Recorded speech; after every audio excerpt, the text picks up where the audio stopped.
आजकल जो यकीन लोग शादी में रखते हैं वही यकीन डाइवोर्स में भी रखते हैं। पहले जैसा जमाना नहीं रहा कि हम लोग 7 जन्म तक एक साथ में रहेंगे, 7 जन्मों का प्यार साथ में रहेगा। आजकल जमाना बदल गया है। आजकल शादी करना और डाइवोर्स देना आम बात हो गया है। तो आज की कहानी इसी पे है। जब एक लड़की अपने पति को जब डाइवोर्स दे देती है, फिर कुछ दिनों बाद, कुछ सालों बाद उसको इतना ज़्यादा पछतावा होता है कि बाद में वो कुछ कर नहीं सकती है। क्योंकि शादी आजकल लोग पहले जैसे नहीं मानते हैं, बस शादी किए फिर बाद में लोग कुछ ना कुछ कर देते हैं। और एक तलाक बहुत बुरी चीज़ है जो नहीं चीज करना चाहिए क्योंकि शादी एक बार दिलों का मेल होता है जो दिलों में बैठ जाता है। तो आज की कहानी चलिए हम लोग शुरू करते हैं। एक लड़की रहती है अपनी ज़िंदगी अच्छे से व्यतीत करती है। फिर उससे एक लड़के से प्यार हो जाता है। और हम ये नहीं कहते हैं कि तलाक बुरी चीज़ है। अगर अलग होने के सिवा कोई और रास्ता नहीं होता है तो डाइवोर्स ले, लेकिन ये भी बहुत कुछ सोच समझ के डाइवोर्स ले कि बाद में चल के हमको पछतावा नहीं हो। चलिए कहानी आजकल शुरू करते हैं। एक लड़की रहती है जो 32 साल की हो गई रहती है और उसके तलाक हुए 2 साल हो गया रहता है। और उस लड़की के घर वाले ये चाहते हैं कि फिर से लड़की कोई नया जीवन साथी चुन ले, फिर कोई नया सहारा ढूंढ ले, किसी के साथ में वो रहना सीख जाए।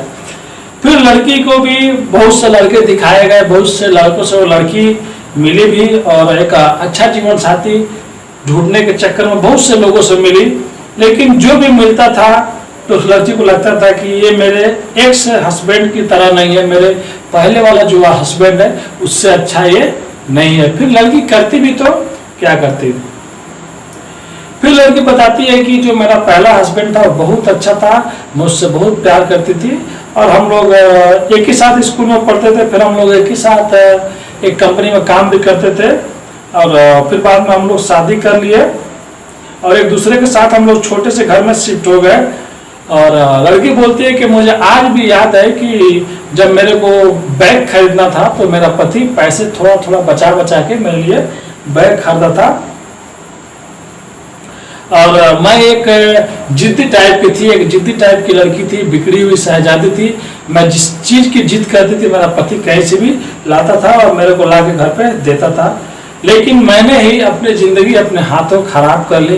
क्योंकि जो भी इंसान होता है अगर आपके लिए दिल और जान से मेहनत कर रहा है, आपके लिए हर एक चीज़ ला रहा है तो उसको उतना ही सताइए जितना वो चल सके। लेकिन मैंने अपने पति को बहुत सताया और जिसके साथ मैं शादी की थी उसके साथ मैं बहुत अच्छे से रह रही थी। और मैंने कल्पना भी नहीं कहा था कि मुझसे सबसे बच्चे नहीं चाहिए, मेरे परिवार का अकेला बच्चा हूँ और कि मेरे समझ बच्चा नहीं चाहिए और मेरे पास अकेला बच्चा होने के बावजूद भी मेरी बात से सहमत था। मैं नहीं चाहती थी कि वो मुझे स्मोक करे, मैं कभी भी ना कर, मैं बीमार पड़ी उसने मेरा ख्याल रखा। वो लड़की को लड़का बहुत अच्छा लगता था, पहले वाला जो उसका पति था बहुत अच्छा लगता था। फिर मैं स्वार्थी से स्वार्थी हो गई, मैंने उसकी भावनाओं को अनदेखा शुरू कर दिया। हमारी शादी में ही निर्णायक होती थी और वो कुछ नहीं बोलता था। मैंने हमेशा यही सोचा कि हम लोग अच्छे से रहेंगे, हमारे घर में झगड़ा नहीं होगा। लेकिन तब मैं उसके लिए माफ़ी मांगी और बस शर्मिंदा कि मेरी इच्छा के मुताबिक अच्छा पति नहीं बन पाया। क्योंकि वो सब चीज़ करता था जो भी लड़की करती थी, फिर भी लड़की बाद में गुस्से में बोलती थी तो वो बोलता था कि मुझे माफ़ कर दो, मैं अच्छा पति तुम्हारे लिए नहीं बन पाया। लेकिन उसको प्यार करता था। ऐसे करते करते 2 साल बीत गए, उसने कभी भी मुझे कुछ नहीं बोला। लेकिन मैं अचानक एक दिन बोली कि मैं तुम्हारे साथ में नहीं रह सकती हूँ क्योंकि तुम मेरी सारी ज़रूरतें नहीं पूरे कर सकते हो, तुम मुझे वो चीज़ ला के नहीं देते हो जो मेरे घर वाले पहले ला के देते थे। तो लड़का बोलता है कि बताओ मैं तुम्हारे लिए क्या करूँ, तुम्हारे लिए मैं काम करता हूँ, तुम्हारे लिए मैं अपना पैसे खाने का थोड़ा थोड़ा बचा के मैं तुम्हारे लिए बैग लेके आया। फिर लड़की बोलती है कि नहीं मुझे तुम्हारे साथ में नहीं रहना है, मेरे को डाइवोर्स चाहिए। तो लड़का हंसी खसी उसको डाइवोर्स देता है, बोलता है जाने के टाइम तुम जाओ, अपने ज़िंदगी में तुम खुश रहना, मेरे से अच्छा कोई मिले तो उसके साथ में रहना, मुझे पुराने यादें समझ के भूल जाना। लड़की तो उस टाइम ज़्यादा नर्वस नहीं थी, चलो ठीक है इससे पीछा छूट के इससे अच्छा मिल जाएगा। क्योंकि अक्सर लोग बेहतर के चक्कर में अच्छे को भूल जाते हैं। फिर वो लड़की जब घर चली गई, फिर उसको जब महसूस हुआ पछतावा कि यार नहीं वो मेरे से अच्छा था और इससे अच्छा कोई पति मिल ही नहीं सकता है, क्योंकि छोटी छोटी बातें को वो ख्याल रखता था। फिर 2 साल बीत गए, कभी भी वो लड़का उस लड़की को कॉल नहीं किया और कहानी जब खत्म ही हो गई थी, एक दिन वो अपने कॉलेज की दोस्त बर्थडे पार्टी में गई थी, पहले ही एक ब्रीफ डेट पर गई थी, लेकिन वो बुरी तरह काफी खत्म होने से पहले उसे छोड़कर पार्टी में आ गई। पर उसे उसके पति पहले वाला बार बार उसको याद आ रहा था। मुझे एहसास नहीं हुआ कि मेरे आंसू बह रहे हैं, तभी एक शख्स ने सामने से आके कुर्सी हटाकर मुझसे टिश्यू पकड़ाया और जैसे ही मैंने टिश्यू पकड़ा ऊपर देखा, चौंक गई, क्योंकि वो कोई और नहीं उसका पहले वाला पति था, जो उसको रोता हुआ देख कर उसको टिश्यू ला के दिया। पति था।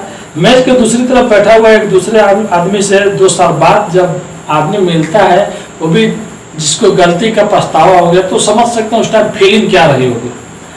फिर लड़की बोलती है कि आप इधर कैसे आए हैं? तो वो लड़का था, वो बोला कि मैं भी अपने दोस्त के साथ में आया हूँ। लड़की बोलती है हाँ मेरे भी दोस्त की शादी है और मैं इसी पार्टी में इसके लिए आई हूँ। फिर वो लड़की जो पहले से मतलब पछतावा में जल रही थी कि मेरे पहले पति से अच्छा कोई नहीं मिलेगा, फिर लड़की धीरे धीरे उससे बोलती है कि और बताओ तुम अपने जिंदगी में क्या कर रहे हो, कैसे जी रहे हो, तुमने दूसरी शादी कर ली? तो लड़का बोलता है नहीं, मैं कभी जिंदगी में शादी करूंगा ही नहीं, क्योंकि जब से तुम छोड़ के गई ना तब से मैं मर गया, मतलब जिंदगी में और कुछ तमन्ना नहीं रही। मैं तुम्हारे लिए बहुत कुछ किया और तुमने ऐसा कर दिया, तुमने डाइवोर्स ले लिया। तुम मेरे से अलग रह जाती 1 महीना 2 महीना अलग रह जाती, 5 दिन अलग रह जाती, लेकिन तुमने तो डाइवोर्स ले लिया, तुमने तो रिश्ते को ही खत्म कर दिया। फिर लड़की क्या था, लड़की वहां पर रोने लगी और मुझे देख कर रो रही थी, ज्यादा से ज्यादा रोने लगी। फिर मैंने मुस्कुरा के बोला चलो जो भी हुआ ठीक हुआ, मेरे से बेहतर मिलेगा तो तुम उसके साथ में खुश रहना। तो वहां से फिर वो लड़का चला गया। फिर लड़की को उस टाइम महसूस हुआ कि जिंदगी में कभी भी कोई भी फैसला जल्दबाजी में नहीं लेना चाहिए, चाहे वो किसी भी फील्ड में किसी भी लाइन में हो। क्योंकि अगर आप गुस्सा है ना तो कुछ टाइम दूर हट के देखिए, दूर होकर देखिए, गुस्सा ऑटोमेटिक कम हो जाएगा, डाउन हो जाएगा। लेकिन ये नहीं रहता है कि यार चलो डाइवोर्स दे दो, चलो छोड़ दो, ऐसा काम नहीं करना चाहिए। क्योंकि जिंदगी में कभी कभी सब रास्ते बंद हो जाते हैं, सामने बस वही दिखता है कि डाइवोर्स लो, रिश्ता खत्म करो। लेकिन उस टाइम भी एक बार नहीं 1000 बार सोचना चाहिए कि मैं जो कर रहा हूँ वो सही है कि नहीं है। तो इस कहानी से आप लोग को क्या सीख मिलती है कमेंट करके जरूर बताएं। और मेरे को जो सीख मिली मैं आप लोग को बताना चाहूँगा, कभी भी अपने ज़िंदगी में किसी से अगर आप लव करते, किसी से शादी करते हैं, तो उसके विश्वास को मत तोड़िए और उसको अकेला मत छोड़िए। क्योंकि पहले जो 7 जन्मों का रिश्ता होता था आज भी वही है। बस जिंदगी में अपने खुश रहिए और वीडियो को देखिए तो सब्सक्राइब कीजिए, फेसबुक पर देख रहे हैं आप लोग तो फॉलो करना मत भूलिए। मिलते हैं नेक्स्ट वीडियो में कुछ नया कुछ अनोखा लेकर। अभी के लिए गुड नाइट, धन्यवाद।